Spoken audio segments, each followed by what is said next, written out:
I'll be happy when I lose 10 pounds. When I get the promotion. When I meet the right person. When I have enough money saved. When the kids are older. When I retire.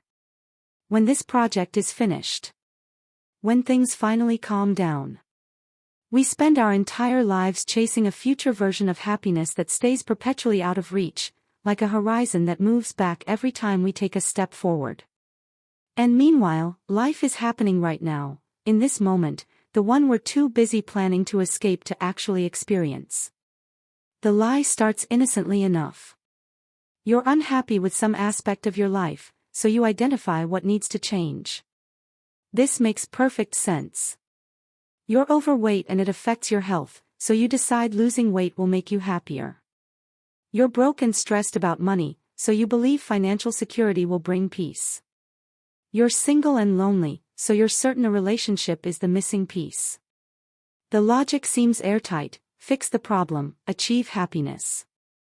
Except it never quite works that way. Here's what actually happens. You achieve the goal, and for a brief, shining moment, you feel elated. You got the promotion. You met someone. You bought the house. The happiness feels real and earned and exactly what you thought it would be. And then, somewhere between a few days and a few months later, something strange occurs. The promotion becomes normal. The relationship has conflicts. The house needs repairs. Your baseline level of happiness returns to roughly where it was before, and you find yourself thinking, I'll be happy when I get the next promotion. When this relationship gets easier. When the house is fully renovated. The finish line moved again. Psychologists call this the hedonic treadmill, and it's one of the most robust findings in happiness research. We adapt to positive changes remarkably quickly. That new car that felt so exciting for the first week becomes just your car. The salary increase that seemed life-changing gets absorbed into your budget. The body you worked so hard for becomes the body you're used to having, and suddenly you're noticing new flaws. Our brains are designed to habituate, to return to a baseline, to treat whatever our current circumstances are as normal and then start looking for the next thing to improve. The Harvard psychologist Dan Gilbert spent years studying how bad we are at predicting what will make us happy. In study after study, people consistently overestimate how happy achieving their goals will make them and how long that happiness will last. We think getting tenure will make us permanently happier, but tenured professors are no happier than those still working toward it. We think marriage will complete us, but married people aren't significantly happier than single people on average. We think winning the lottery will transform our lives, but lottery winners return to their baseline happiness levels within a year or two. We're terrible at knowing what our future selves will actually feel. What makes this lie so insidious is that it places happiness perpetually in the future, which means it's never available now. Right now, in this moment, you can't be happy because the conditions aren't right. You're waiting for circumstances to change, for life to begin, for the real stuff to start happening. But here's the devastating truth: this moment, right now, is your life. This is it. This is the only moment you actually have. Tomorrow never comes because when it arrives, it's today again, and if you haven't learned to find contentment in today, you won't magically find it in tomorrow just because your circumstances changed. I think about my friend who spent her 20s saying she'd be happy when she finally got married. She dated frantically, measuring every relationship against whether it was leading to marriage, feeling like her life was on hold until she found the right person. When she finally got engaged at 29, she was ecstatic for about 3 months. Then she started saying she'd be happy when the wedding was over because planning it was so stressful. After the wedding, it was when they bought a house. After the house, when they had kids. She's 38 now with 2 children, and last time we talked, she said she'd be happy when the kids were old enough to sleep through the night. She's spent nearly 2 decades deferring happiness, and I wonder if she realizes she's deferring her entire life. The lie works because it contains a kernel of truth. Circumstances do matter. Being in chronic pain affects your happiness. living in poverty creates real stress. Being in an abusive relationship causes genuine suffering. Some circumstances are objectively better than others, and working to improve them isn't delusional. The problem isn't wanting things to be better. The problem is believing that better circumstances will fundamentally change your capacity for happiness, that there's some external achievement or acquisition that will finally make you into a happy person. Research on happiness consistently shows that after basic needs are met, circumstances matter much less than we think. Once you have enough money for food, shelter, and basic security, additional income has surprisingly little impact on happiness. A study tracking people who became paraplegic in accidents found that while they initially experienced dramatic drops in happiness, within a year most had returned to close to their previous happiness levels. Human beings are incredibly adaptable, which is beautiful when it helps us survive tragedy, but frustrating when it means we can't seem to hold on to joy. What actually predicts happiness more than circumstances is how you relate to your circumstances.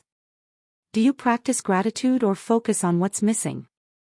Do you savor positive experiences or take them for granted? Do you compare yourself constantly to others or appreciate what you have? Do you pursue goals that align with your values or chase achievements because you think you're supposed to? These internal factors, the ones you can actually control, matter more than the external ones you're obsessing over. The Buddhist concept of tanha, often translated as craving or thirst, captures this perfectly. It's the constant wanting, the perpetual dissatisfaction, the belief that something other than what is would be better. And Buddhism suggests that this craving itself is the source of suffering, not the absence of what you crave. When you're convinced you'll be happy when something changes, you're in a state of resistance to your present reality. You're saying, this moment isn't enough, this life isn't enough, I'm not enough. And that resistance creates the very unhappiness you're trying to escape. I've noticed this in myself. When I was finishing my degree, I was convinced I'd be happy when I finally graduated and started my career. The actual day I graduated felt good, but not transcendent. And within weeks, I was thinking about the next milestone. When I get promoted. When I publish something significant. When I achieve recognition in my field. Each achievement brought a brief spike of satisfaction followed by the return of wanting. It was exhausting, this constant feeling that happiness was just around the corner if I could just accomplish one more thing. What shifted for me was reading about the arrival fallacy, a term coined by positive psychology researcher Tal Ben-Shahar. It's the false belief that reaching a valued destination will yield lasting happiness. He noticed it in himself after achieving his lifelong dream of winning an Israeli national squash championship.